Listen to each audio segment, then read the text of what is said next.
সেদিন বিধাননগরে নামতেই ইডলিগোর এই নতুন আউটলেটটা চোখে পড়ল। স্টেশন থেকে নেমেই অটো স্ট্যান্ডের একদম সামনে এই দোকানটা খুলেছে। আর একটু খিদেও পেয়েছিল, ভাবলাম এদের এখান থেকে একটু ছোট করে কিছু ট্রাই করি। ফার্স্টেই আমি অর্ডার দিয়ে নিয়েছিলাম দুটো ইডলি। ট্যাক্স দিয়ে এটার দাম পড়েছিল 72 রুপিস মতো।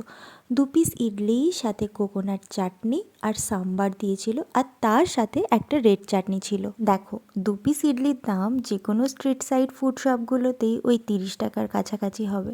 তবে একটু ব্র্যান্ডেড জায়গায় খেতে গেলে দামটা তো পড়বেই। তবে দোকানের দাম অনুযায়ী খাবারের কোয়ালিটি কিন্তু আমার বেশ ভালো লেগেছে।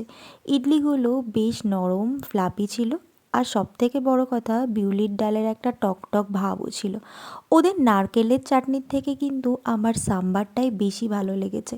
আর তার সাথে ওদের এই রেড চাটনিটাও কিন্তু বেশ খেতে ছিল।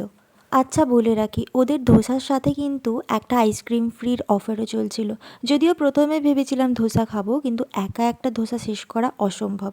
তবে ওদের স্টাফদের বিহেভিয়ার এত ভালো, নেক্সট টাইম আমি ধোসা ট্রাই করব।